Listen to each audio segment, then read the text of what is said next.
If the editorial page editors at the New York Times were trying to influence the gun control debate, they succeeded. If John Paul Stevens was trying to influence the gun control debate, he succeeded, but not in the way that either of them might have intended. This is, of course, a huge furor that has developed around a piece written by the 93-year-old retired Supreme Court Justice, in which he, with a notable lack of nuance for such an esteemed attorney and jurist, says, repeal the Second Amendment. And now you might think, well, look, let's see what Stevens has to say. This is interesting. He was one of the major dissenting voices in gun control cases that came before the high court. Let's see what the argument is. The argument's not that sophisticated.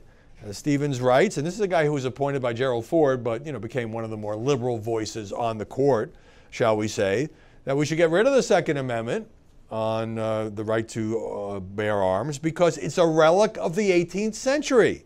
By the way, just in case you needed it, it says a well-regulated militia being necessary to the security of a free state, the right of the people to keep and bear arms shall not be infringed. He says no more militias these days, therefore it's a relic. And then he goes on to say that doing this would not only weaken the NRA, it would be simple.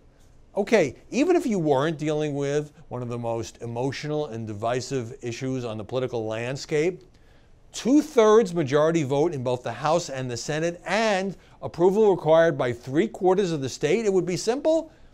Congress can't even get it together to pass modest gun control legislation. And that's where the problem comes in. This really hurts those who are advocating in the wake of the Florida school shooting for at least some measured steps to restrain and restrict the use of guns, which for a while it looked like President Trump might be on board. He has backed away from most of them. But if you're Dianne Feinstein, who, by the way, says the Second Amendment is never going to be repealed, you don't want to have a debate about repealing the Second Amendment because it completely mobilizes and freaks out the other side, understandably. You want to have a debate about, she basically has two main issues right now, ban assault-style weapons and raise the purchase age for guns from 18 to 21. And so what this does is it kind of gives the sense that the people who are pushing for some measured progress on gun control, this is their real goal. Stevens has kind of let the secret out of the bag. They really want to get rid of all gun ownership rights. They really want to get rid of the Second Amendment, which of course is not happening. And it gave fodder to President Trump to turn out the all caps on his Twitter feed and say the Second Amendment will not be repealed, even though that's what Democrats want, he said. So there's an interesting little political nuance there because it's one guy, 93-year-old retired justice, who's saying this, and it becomes the Democrats, as if this is what all Democrats want. Maybe some of them actually do want it, or they secretly want it, but it's so completely and totally politically unrealistic, and it inflames the other side, because the good faith argument made by those who feel, and for a while the president was part of this debate, that some steps are needed to prevent mass shootings is, we don't want to infringe on Second Amendment rights. We respect the rights of people to own guns. We don't want to get rid of the Second Amendment. We don't want to infringe on hunters. We don't want to infringe on people who feel they need guns for self-defense.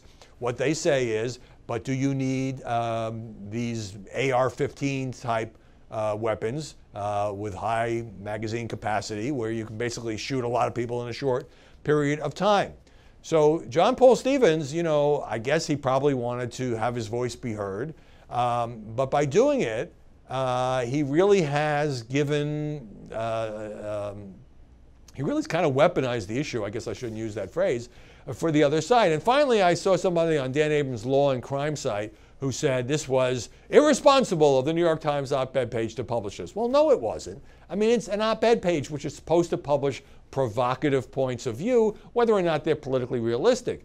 But in doing so, and because the New York Times is such a high-profile platform, it really has affected the debate, but tilting against, I would say, the people who want some modest gun reform, because now they look like they're much more radical on the issue.